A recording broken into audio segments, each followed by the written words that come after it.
Hello everyone, I'm Jálene. I'm a teacher in Hong Kong. My students like to call me Miss J or Miss Jelly because my cousins used to call me Jellyfish. Anywho, I'm making this video today to tell you a little bit about my life story because I've learned so much in Hong Kong, and I think what I can teach you, and that is used a lot in the world, but not necessarily generally. I really think it could improve the quality of life for you as a parent, but also your little humans, who hopefully will grow into fully functioning human beings. So, without further ado, I'll tell you a little bit about my life so that you can understand the logic behind my motivation for the books that I've made. And the rest of the videos will then introduce the books, and I'll also give some reasons for why the book has been designed the way it has and how it can be used to help the little ones be more successful and passionate about life. All right, so without further ado, my childhood started with a great passion for animals. I loved everything about animals, observing them, even copying their behaviors. So I was always doing something strange physically that other students just wasn't doing. And then my other passion was drawing, which mostly began due to boredom. I was rather bored. I remember getting my mum a little frustrated, looking for things to do. All right. Well, that's relevant because of the books. In any case, the books I'll be talking about in the follow-up videos. So then I remember kindergarten and lower primary school years to be easygoing. There isn't much to report there. And then after we moved to towns, which might have had an impact, but I don't think was the major cause of what followed. I remember at maybe a P2 level being introduced to word sums in the homeroom class, and it was very choking. I didn't really understand what was going on, and I'm not sure it's because of the math, although that would be the general assumption. I think it was the linguistic component that got to me, as I didn't speak very much at a young age. I don't think it was because I was shy. I think it's because I didn't have much practice and introduction to the languages. I really loved colors. That's the other thing I didn't tell you about.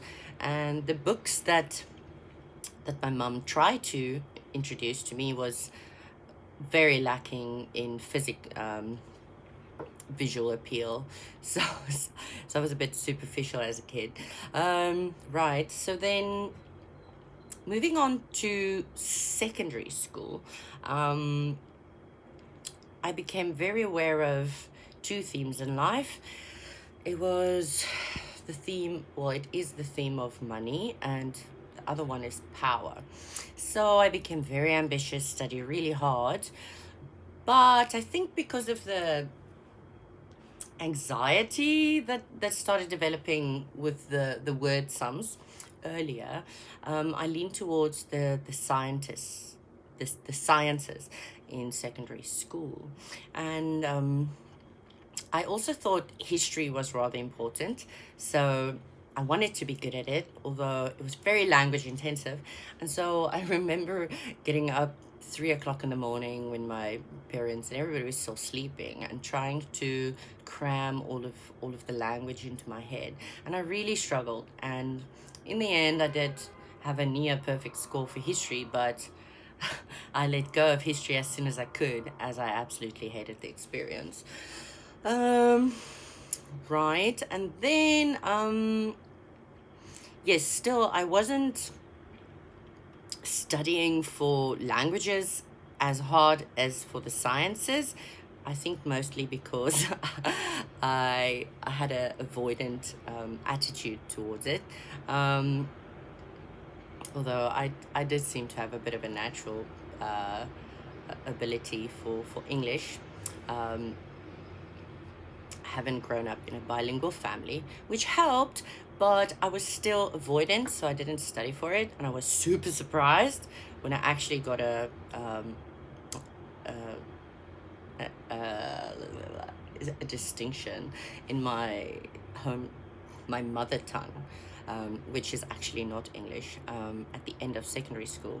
So then I traveled to the UK to take 2 gap years, following my brother really, but I wanted to make money and figure out what I'm supposed to do next.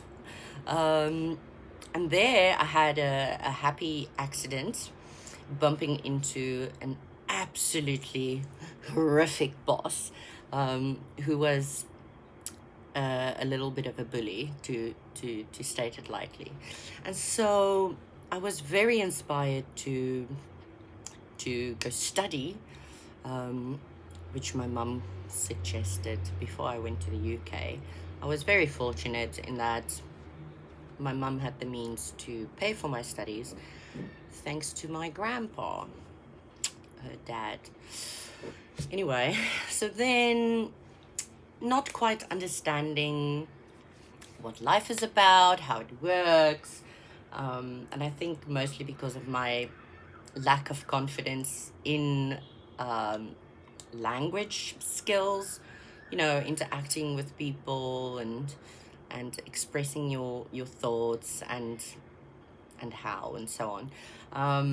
I decided to study psychology, and my mum was insightful enough to sign me up for a science degree. So at university in South Africa, where I come from, I don't know if I mentioned that, I did really well. I had anxiety, of course, because of the workload at university, and I studied really hard, and I ended up actually being awarded a golden key, which is given to the top 15% of students at university. And this is relevant because I'll shortly tell you how the postgrad studies went. Yes, so after my degree, I went to get a honors degree, which went all right. And then but during the honors degree, we had to do a little mini thesis, and that's the writing of it was such a terrifying experience, and I felt that I needed to keep studying to build confidence, because I knew I had no confidence, even though I did so extremely well at university. And so I went to do my master's, and this was even more terrifying because now I didn't have to do a mini thesis, but an actual thesis. And the whole experience was just, communication wise, there was just a lot of confusion, and honestly, I didn't know how to ask questions, and I think I was also afraid to expose my linguistic weaknesses, perhaps, because I see that a lot in my students in the class. They're absolutely freed, liberated by this idea that it's all right to make mistakes, So anyway, I do support, or what's the word? Anyway, yes, I think it's important for us to to make it all right for students to make mistakes, but to get up and do it better or differently a second time, third, and so on round. So then, after my master's degree, I enrolled for a PhD degree, still not having the confidence to be me. And the PhD was never finished, although I spent the most part of a decade, that's 9 years, pursuing a PhD. And I think a major reason, again, why I wasn't as successful as I could have been is because of the linguistic barrier, not being confident about my language skills. And so at some point I started teaching in South Africa. I taught school kids all kinds of subjects, and I just realized, wow, like there's magic here, there's something, and I have a purpose here. And so eventually I ended up coming to Hong Kong,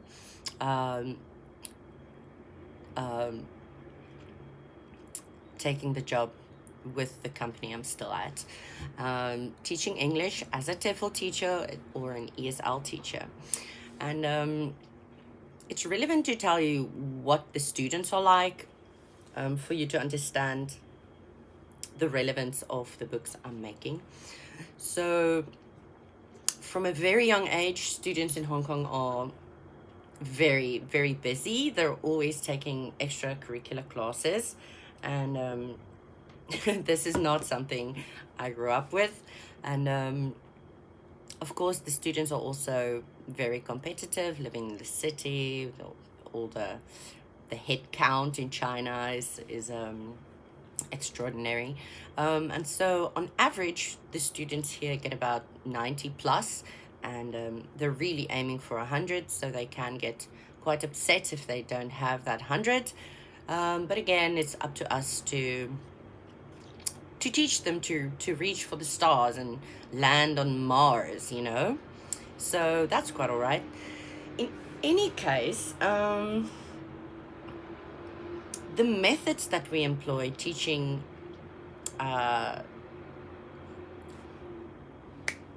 students who are relatively foreign to the English language are very unique, and it's widely used, but mostly for foreign students. But I don't really consider the students in Hong Kong to be that foreign, because the language ability is astounding, and their work ethic is astounding, and everything is just wow. So I really feel like we live in the future here, and and the techniques that we use as TEFL teachers is actually more relevant than the world knows, because I can see the progress the students are making psychologically in terms of expressing themselves, asking questions, really getting down to specifics, and getting better, and changing their attitudes, and expressing their passions and themselves. And it's absolutely wonderful. And so that's basically why I've made the books recently. I've been here now for 5 years, so I'll be displaying the books to you in the videos that will follow, telling you a little bit more about the motivations behind the outlay, and how you can use the books, and why it's been successful in the classroom here. Yes, so please feel free to get in touch, ask questions, have comments. Criticism is welcome too. We all can learn new things every day, so let's do that. You can also email me directly at my name at gmail.com. My name is just the channel name, Jálene van Sale. And that's it. Thank you very much for connecting. And yeah, I wish you all the best. All right. Goodbye from Hong Kong.